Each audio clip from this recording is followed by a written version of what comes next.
With WrestleMania plans changing for Steve Austin and Cody Rhodes, this is Wrestling Hub. My name is John, and you're watching the Wrestling Report for March 6th. Before we get into the rest of the video, make sure you subscribe to Wrestling Hub and turn on all notifications to stay up to date with everything in the world of pro wrestling.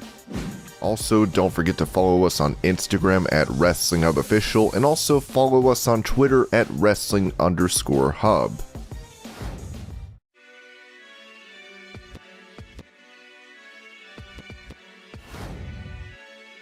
With him recently talking to Jim Barcelona about the Revolution pay-per-view tonight, AEW President Tony Khan brought up the match between Jon Moxley and Bryan Danielson and noted how Jon convinced Bryan to join the promotion. I don't know if people know, Jon Moxley is a big reason why Bryan Danielson came to AEW in the first place. He really vouched for this place. He gave his word to Bryan that this is a great place to work, and that helped connect me to Bryan Danielson, that Mox gave him that referee, that I am a good person to work for and that this is a good company to come to.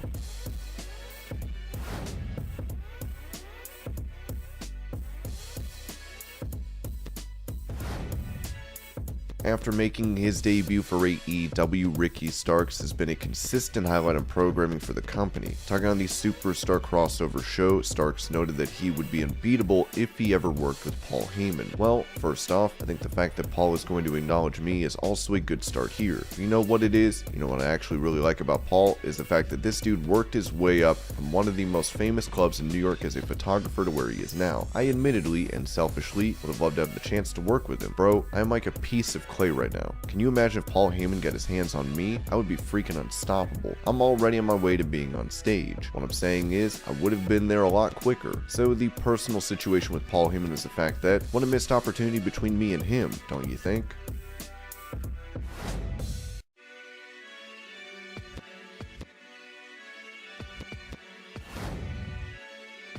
With him set to face Pat McAfee at WrestleMania 38, Austin Theory spoke to WWE Deutschland about dream opponents he wants to face in the future as he replied, John Cena. Every time, John Cena. You know what? I feel personally that I just got to keep building myself and keep climbing that ladder and keep, just impressing. I want to give John something to compete with, because that's somebody I feel like has so many accomplishments and it takes a lot to be on that level. And I just want to have something to offer. And I feel like, I'm on my way. So let's definitely make that happen though, because I'm not going to say no to it. I'm not going to back down. I'm not going to give up. Theory would also talk about the pressure that comes with working alongside Vince McMahon. It's amazing. I remember the first time I found out we were going to do anything together, work together. I was nervous because I'm like, there's no bigger star in, I feel like, in WWE than Mr. McMahon. And then it comes to sports entertainment as a whole.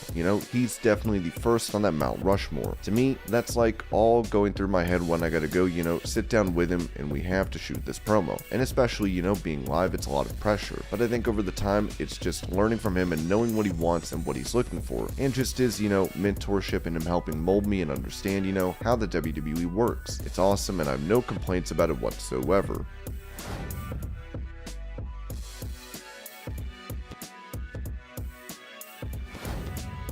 On the DDP Snake Pit, Jake Roberts touched on the differences between Vince McMahon and Tony Khan, noting what he originally thought of the AEW president. I met him at the first TV I went to. Just a sweetheart, man. I thought he was just some jabroni that carried papers around. I didn't know who the hell he was because he doesn't come across as a Vince McMahon, stare you down type. He's very personable. He's very nice. He's very nice to be around. Yeah, and I love the energy he has. It's incredible, the energy. And his appreciation of what the talent is doing out there. It's incredible. I've seen him leave his position and sprint to halfway across the building to tell someone what a great match.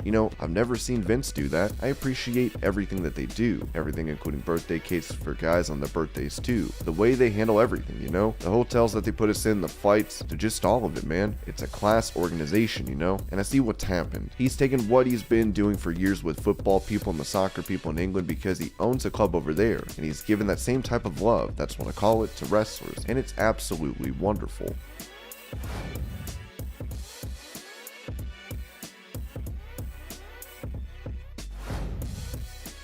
Given he's been medically cleared to return to in-ring competition, many are wondering who Corey Graves will face in his comeback match. On 110.7 Star on Demand, Graves mentioned someone he'd love to face at Mania. I would say right now Seth Rollins. Rollins just because he's a guy I always had chemistry with in the ring in NXT, but he has just continued to get better and better and better, and is doing some of the best work of his career right now. And while he may not be, WWE champion, what he brings every night in this new persona with the dancing, and he's so obnoxious, and he gets under everybody's skin. I love what Rollins is doing. I'd love to mix it up with him one more time.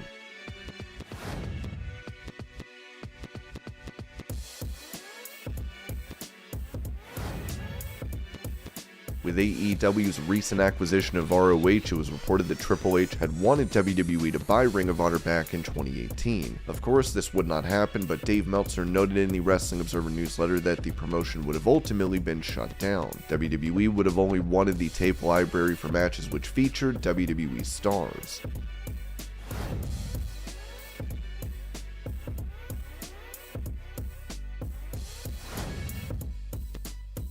It was previously reported that former AEW EVP Cody Rhodes was on internal documents for WrestleMania this year. Recently, Meltzer pointed out that WWE's original offer to Cody had been decreased in value due to Rhodes' departure from AEW going public. Now, Ringside News has reported that Cody Rhodes' WrestleMania status has changed. We can confirm this is true. Not 3 hours after we reported that he was on Mania documents, the creative team was informed that things changed. We can now confirm that Cody Rhodes was taken off all WrestleMania documents. Meltzer would also explain the plans that had been laid out for Cody in WWE. As far as Cody Rhodes, since we already brought him up earlier, his status has changed in theory. He was on the books in WWE. They had creative laid out for him. They still thought on Friday that they had creative laid out for him, and then now it's very uncertain. They don't know what's going on with Cody Rhodes. They're not sure. We'll have to wait and see how that plays out. It's up in the air. They don't know. They thought they had him, and now it's not like it's dead. It's like they think they don't have him, but they're not sure. Everyone in the world thinks that Cody runs Ring of Honor or something. I suppose there's ways to do that angle and everything like that, but I guess we're just going to have to wait and see how this all plays out.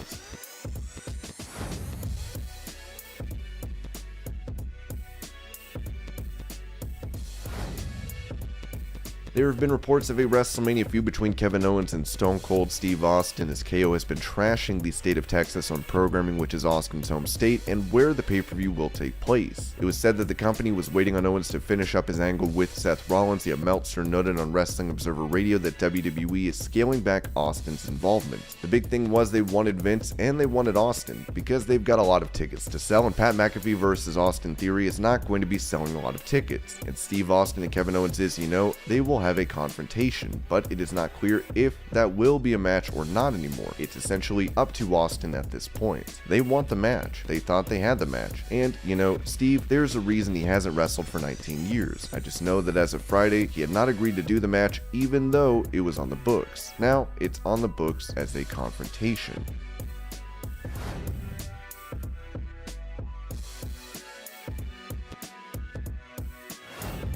Talking on Wrestling Observer Radio, Bryan Danielson gave his reaction to Tony Khan's purchase of Ring of Honor. Tony had actually brought up that it was a possibility to me a couple of weeks ago. He didn't know if it was going to happen or not. I was like, that's really exciting, but it's also interesting. Part of me wonders about there being too much wrestling on TV already and what it is going to look like. Is it just going to be for the tape library? I don't have any indication if, say, he starts running Ring of Honor, what does that look like? I was trying to come up with ideas as far as what can we do with Ring of Honor that would enhance AEW rather than detract from it or add another hour of TV or whatever. I came up with some ideas, but nothing solid. Tony is a really good thinker about professional wrestling, and interesting thinker in general, who can manage to juggle so many things in his mind at once. It'll be interesting to see how it turns out to be.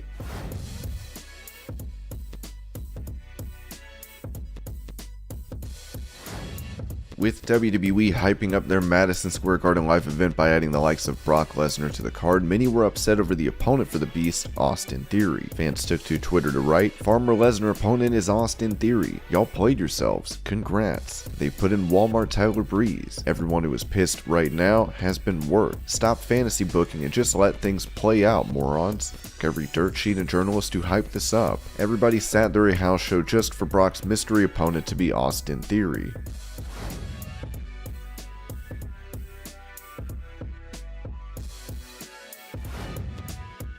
Previously, Jeff Hardy noted in an interview that he will be going to AEW. Now, Fightful has reported that Hardy and Shane Strickland are expected to debut in the near future. Jeff will be in attendance backstage for Dynamite this Wednesday and is set to appear on the show. Strickland is signed with AEW and could debut as soon as the pay-per-view.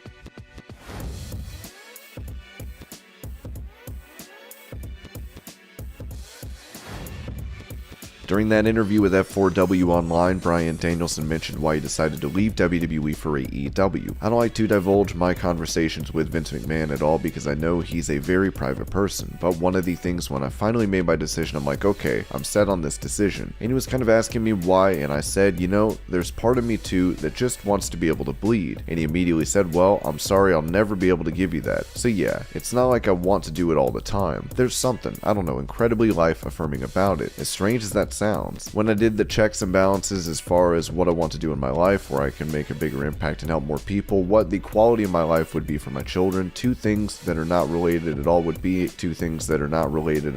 be being able to spend time with my family and being able to bleed. And this was your Pro Wrestling News Update. I hope you're all having a great day. Thank you so much for watching, and I'll see you later.